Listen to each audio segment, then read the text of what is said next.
May we know, NGCP, the primary reason why the NGCP preferred or allowed or opted to have this 40% be owned by Chinese citizens?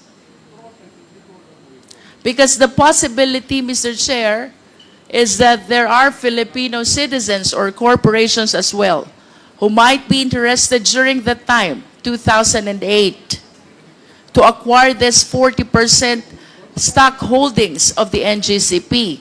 But as we can see from the GIS, that 40% is currently owned by State Grid of China Corporation plus the 4 other Chinese nationals. And of course, when you say technology or technical operation, that goes to the heart of the very operation of the NGCP. And you were saying hindi kaya ng mga Pilipino. Tama po ba ito, NGCP? At least during that time. During the time. At kung hindi ito kaya ng Pilipino during that time, then it follows during that time, we were solely dependent on our Chinese counterpart who owns the 40%. Yes or no? You said during that time, hindi kaya ng mga Filipino, then it follows that during that time, we are solely dependent to these Chinese corporations and citizens in as far as the operation of NGCP, a public utility corporation, which ownership and operation is protected by no less than the Philippine Constitution.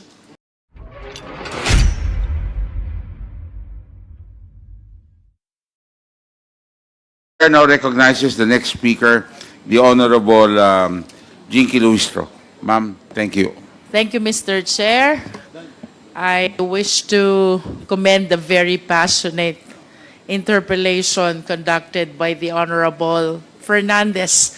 However, Mr. Chair, I lament that the Filipino people who are viewing us right now may not be understanding the significance of this inquiry. So, while I do submit that this is a very technical matter, I hope everybody will exert the necessary effort to laymanize in the same way that Yusek Garin did during her presentation. So before I proceed to my interpellation, Mr. Chair, I wish to request Yusek Garin to please enlighten the public. Ano po ba ang kahalagahan ng National Grid Corporation of the Philippines sa pagtaas ng presyo ng kuryente dito sa ating bansa? Mr. Chair. Mr. Chair. Mr. Chair. Yusek Garin. As a transmission by itself, kasi yun yung nagko-connect, di ba? So kada parte ng electricity natin, may charges yan. Generation, transmission, and then distribution. So, ang generation, halos 50% yan. Transmission is a small amount. I don't know if it's 10%, ma'am. I'm not sure. I think even less. But ang importance is not just the charges. The charges can still be lower kung ayusin siguro yung mga taxes or yung pag-pass on nila ng yung costing nila, no? But the more important impact of a delayed project is, halimbawa magpagawa ka ng, Mr. Chair, paggawa ka ng bahay. If you do it in 2010, it's cheaper rather than doing it in 2020. May inflation, umaakyat din yung presyo. And that's what's the impact is to our households. Dahil mas mahal ang presyo ng proyekto, depende kung how ERC would treat that for their cost recovery. Pero nagiging mahal yung presyo, nagiging mahal din yung charges. So, and at the same time, other than the cost, yung capex niya, yung cost ng pag-build mo ng transmission, is yung ano epekto niya sa other players. You have two sides may generation, tapos kung sino nagkukonsumo. So sa nagkukonsumo, I think IMAP and Transco can explain that better kasi sila yung nagbabantay ng presyo and they monitor the market. But on the generation side, halimbawa, there are projects na tapos na siya. Ang epekto, and it cannot sell the electricity because it's not connected to the grid. Some generation companies actually build their own transmission na lang. So it's costing also our generation rates. So as a transmission by itself, their own charges, maybe the impact is not as big as we expect, no? Pero ang epekto ng instability of the grid has an effect on the distribution, on the demand side and the supply side, ma'am. In other words, Yusek Garin, is it correct to say, for the viewing Filipino people, pag mataas ang cost ng transmission, mataas din ang presyo ng kuryente. And that is the reason why we need to regulate the operation of the Ngcp, which is responsible for the national grid. Tama po ba, Yusek Garin? Yes, yes, Mr. Chair. If it is in fact, I would go further. If the project is delayed, then umaakyat din yung presyo. So that's the effect to our people, ma'am. Thank you. Thank you. To proceed, Mr. Chair, there are two Mr. Chair, important... just a point of information, with the indulgence of our Congressman Luistro. Point of information lang, just one quick lang. Para kasi we're talking about the layman's po, no? Maraming nanonood sa ating mga Pilipino. Kasi mukhang medyo yung sabi na tumataas ang presyo ng kuryente. Transmission is only 10%. Ang generation na malaki, almost 50%. So when we say that, na tumataas ang presyo because of delay of transmission, mali naman yon. So, nanonood, kasi mahirap, baka mga tao aasa. So, ang totoo niyan, generation ng 50% and transmission only 10%. Kahit tumaas sila, konti pa rin, it's minimal. No? So, generation, I just want to put it in context, Mr. Chairman, that is a misconception. Huwag natin lituin Thank you very much, Mr. Chairman, Honorable Presley De Jesus. if I may allow. The floor is still with the Honorable Luistro. May I be So allowed to, I don't think we're not interject? here to negate each other. But these are questions and these are answers given by resource persons. Let's take it as it is and let us discuss that in a Apology, Mr. committee Chair. level, okay? Apologies. But we're not here to, so we're not supposed to be arguing with each other. So it's clear that the answer is transmission definitely has an effect in the increase in the cost, regardless of the percentage. The argument is, meron bang increase pag ang transmission? The answer is yes. The Honorable Jinky, you still have the floor. Thank you, Mr. Chair. To proceed, there are two important constitutional provisions which must be raised pertaining to public utilities. That includes the Ngcp. One is the ownership, that the same must be 60% Filipino-owned and 40% may be allowed to be foreign-owned. May I ask the Ngcp, did you comply with this constitutional provision? Yes, Your Honor. Thank you.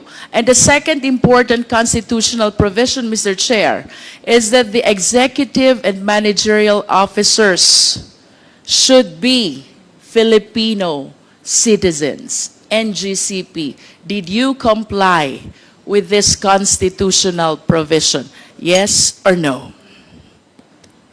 Yes, Your Honor.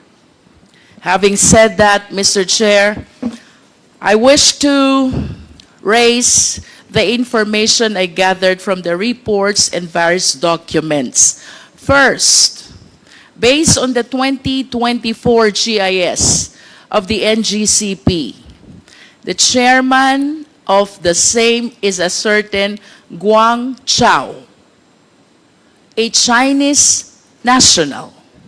Does the Ngcp confirm this? Please reply. Your Honor, we'll have to refer to our GIS for that. Yes, where's the GIS? You have a copy. The name Zhu Guangchao, described as Chinese, is designated as chairman in the 2024 General Information Sheet of the NGCP.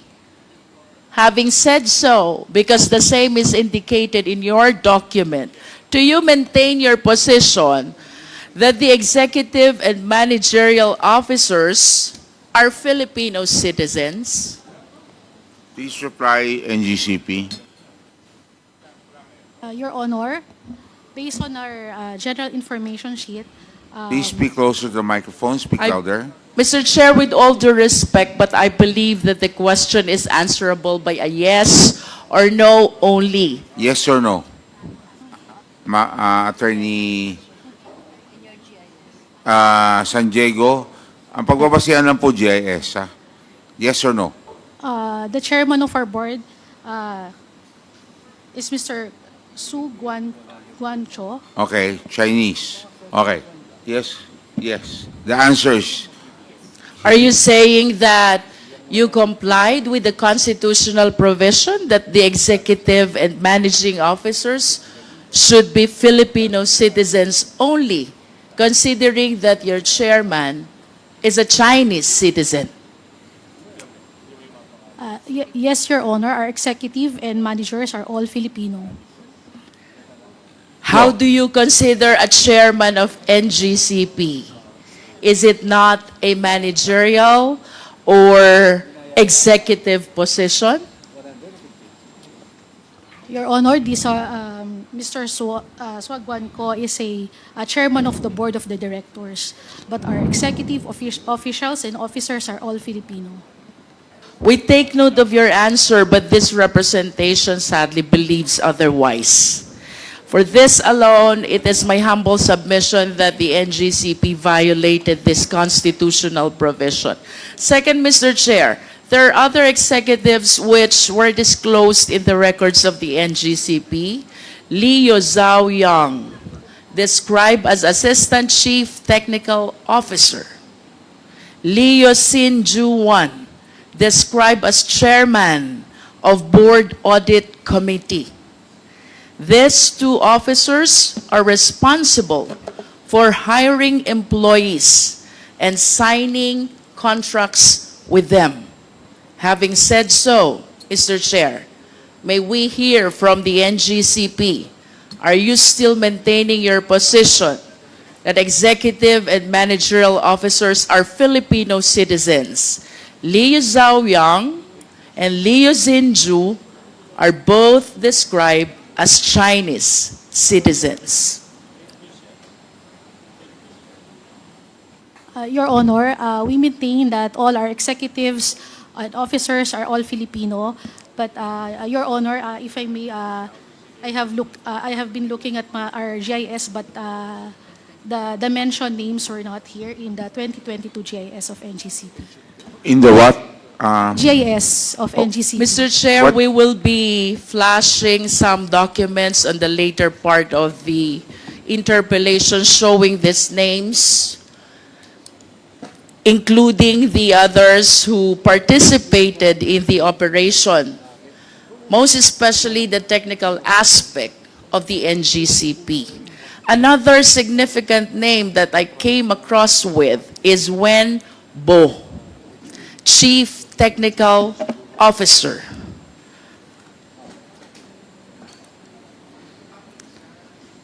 And he is described as well as a Chinese citizen, Mr. Chair. And with that, I wish to manifest, without asking anymore the NGCP, that the operation is participated not only by Filipino citizens. Proceeding, Mr. Chair, I want to know more about this NGCP, so I wish to ask the NGCP, sino-sino po ba ang mga miyembro at ibang officers ng NGCP based on your GIS. May we request the Secretariat to please flash the 2024 GIS.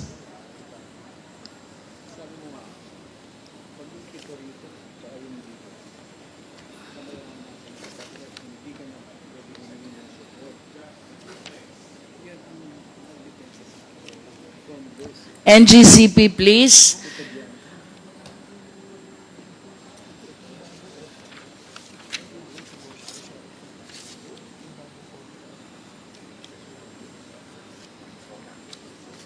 Of course, the document confirms Zhu Guangchao as the chairman of NGCP.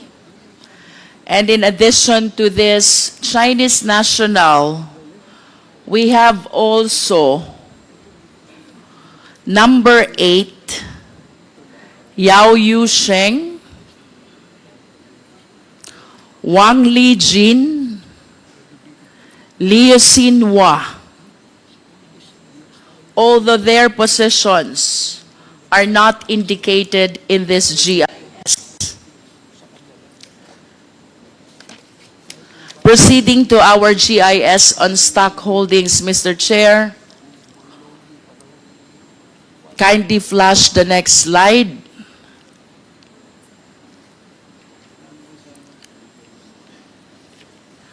The GIS on stock ownership. There is one corporation here, Monte Oro Grid, which owns 27.23% of its shareholdings. Another corporation, Kalaka High Power Corporation, which is 27.23%. Third corporation is State Grid International Development Limited. That is 36.30%. Plus the 4 Chinese individuals who owns 1% each of its stock holdings. From the face of this general information sheet, Mr. Chair, it appears indeed that the Chinese ownership is 40%. However, with all due respect to our esteemed colleagues, I wish to agree to the honorable members who insisted on requesting for the GIS of the corporations who own shareholdings as well, in order to find out the extent of Filipino ownership, as it might affect as well the requisite ownership as imposed by the Philippine Constitution, and that is, to be specific, 60% Filipino-owned and 40% foreign-owned as may be allowed. And therefore, let this representation reiterate the earlier motion to Sestecum for the submission of the GIS of Monte Oro, Kalaka High Power, and if possible, the State Grid International Development. That is, if our intention indeed is to find out if there is full compliance with the requirement of the Philippine Constitution. Another corporation which GIS we want to request, as earlier requested, is the Synergy Grid Development Philippines, which owns 9.24% of the stock holdings of NGCP, Mr. Chair.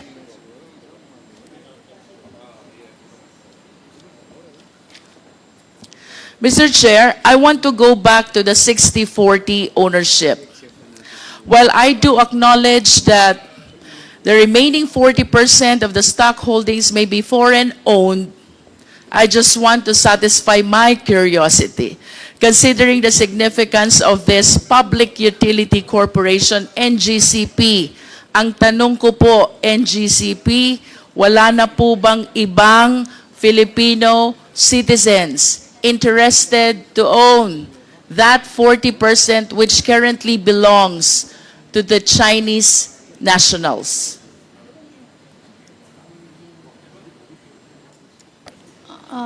Your Honor, we do not have any knowledge or aware of it. May we know, NGCP, the primary reason why the NGCP preferred or allowed or opted to have this 40% be owned by Chinese citizens? Because the possibility, Mr. Chair, is that there are Filipino citizens or corporations as well who might be interested during that time, 2008, to acquire this 40% stock holdings of the NGCP. But as we can see from the GIS, that 40% is currently owned by State Grid of China Corporation plus the 4 other Chinese nationals. Pasensya na po, but you are representing the NGCP. So I wish to believe that somehow you are aware bakit po ang naging preference ng NGCP is to have this owned by Chinese nationals. Your Yes, Honor, ma'am. may I be recognized? Your Honor, Please. Attorney. NGCP, Mr. Chair, was incorporated after the consortium of its stockholders won the 25-year concession in an open public bidding held by PISAM. As required by PISAM's bid documents, then, Mr. Chair, all prospective bidders had a technical partner. All prospective bidders should have a technical partner with proven expertise in transmission systems.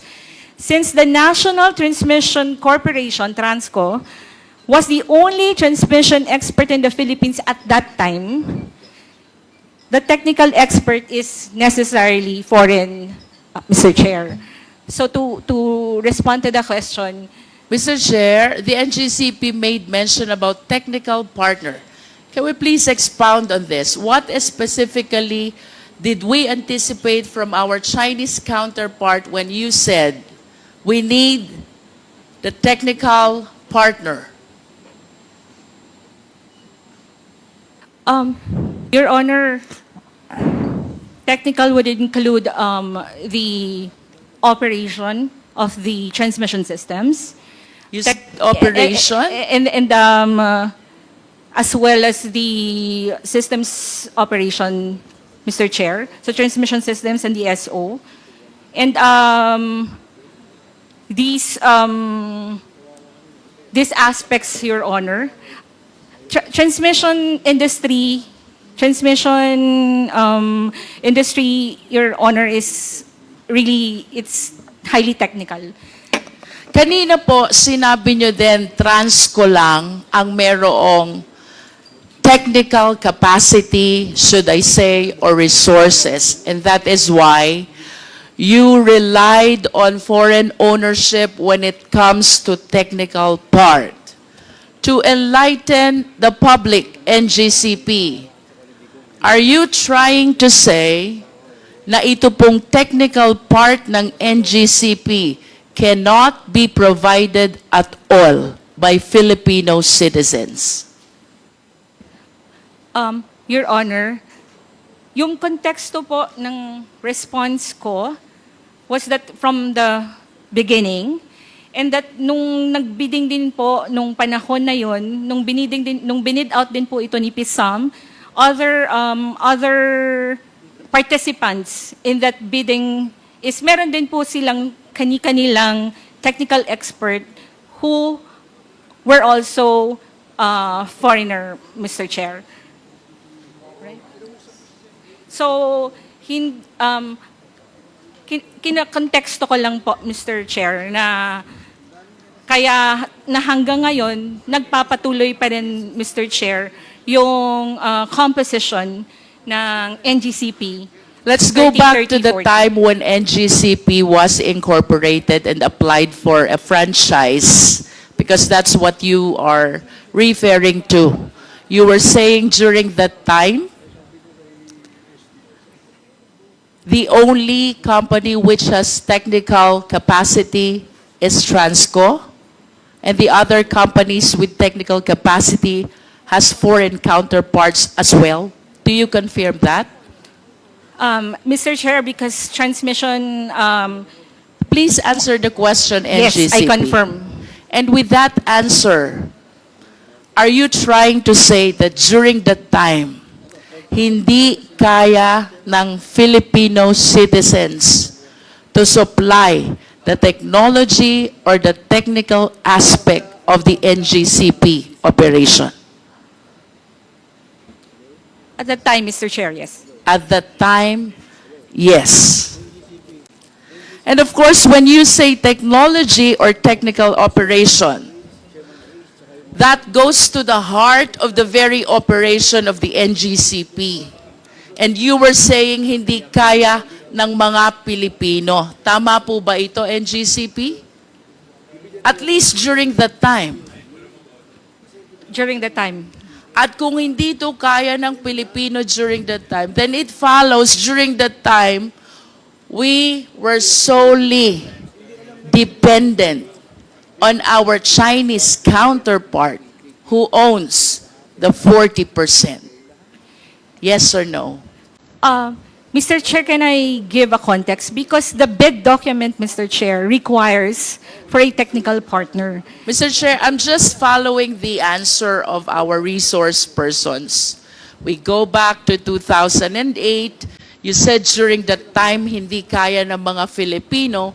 Then it follows that during that time, we are solely dependent to these Chinese corporations and citizens in as far as the operation of NGCP, a public utility corporation, which ownership and operation is protected by no less than the Philippine Constitution.